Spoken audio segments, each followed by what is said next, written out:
वाडिले राहणार शिरपूर यांनी शिरपूर शहर पोलीस स्टेशन येथे येऊन तक्रार दिली की शिरपूर शहरातील 5 इसम हे वारंवार त्यांच्या घरी येऊन त्यांनी व्याजाने घेतलेल्या पैशाबाबत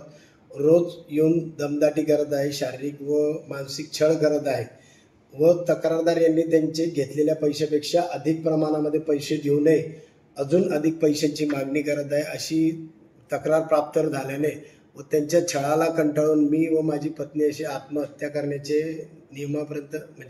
निर्णयाप्रती आलेले आहोत असे सांगितल्याने सदर तक्रारीची आम्ही तात्काळ दखल घेऊन सहकार निबंधक श्री विरकर साहेब यांच्याशी संपर्क साधला व त्यांनी त्यांच्या वरिष्ठांशी संपर्क साधून आज रोजी वरिष्ठांनी दिलेल्या आदेशानुसार 5 ठिकाणी रेड करण्याचे नियोजन करण्यात आलेले आहे। त्यानुसार आज 5 ठिकाणी रेड करण्यात आले आहे। याच्यामध्ये गैरअर्जदार श्री खंडू दादा महिरे, अजय नाना मंगळे, जावेद शेख शफी, प्रवीण दशरथ सोनवणे, सत्यजित वासुदेव गुजर यांच्या घरी घरझडती घेण्यात आलेली आहे,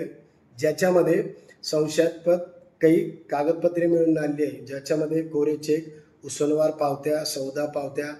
पॉकेट डायरी तसेच इतर दस्त मिळून आले आहेत। सदर दस्त हे सहकार विभागाकडून तात्काळ जप्त करण्यात आलेले आहे।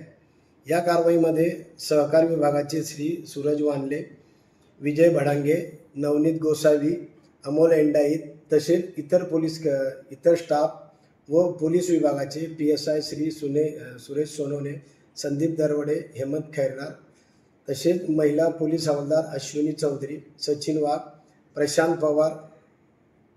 स्वाती गुजराती व इतर पोलीस स्टाफ हजर होता। सदर कारवाईसाठी माननीय पोलीस अधीक्षक श्री देवरे साहेब, ॲडिशनल SP श्री अजय देवरे साहेब, SDPO श्री सुनील गोसावी साहेब तसेच सहकार विभागाचे माननीय श्री मनोज चौधरी साहेब, जिल्हा उपनिबंधक राजेंद्र विरकर साहेब, सहाय्यक निबंधक यांचे सहकार्य लाभलेले आहे। राजेंद्र विरकर, सहाय्यक निबंधक, सहकारी संस्था शिरपूर तालुक्यातील सर्व जनतेला आवाहन करतो की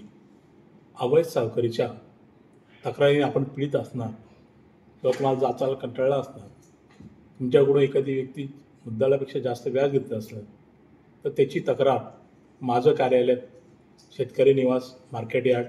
शिरपूर येथे करावी। सदर तक्रारीच्या अनुषंगाने पुढील कायदेशीर कारवाई करण्यात येईल। माझे सर्व जनतेला आव्हान आहे की आपण तात्काळ कोणतेही टोकाचं पाऊल न घेता आमच्या विभागाशी किंवा पोलीस प्रशासन विभागाशी संपर्क साधून आपणास दोन्ही विभागाकडून तात्काळ मदत करणे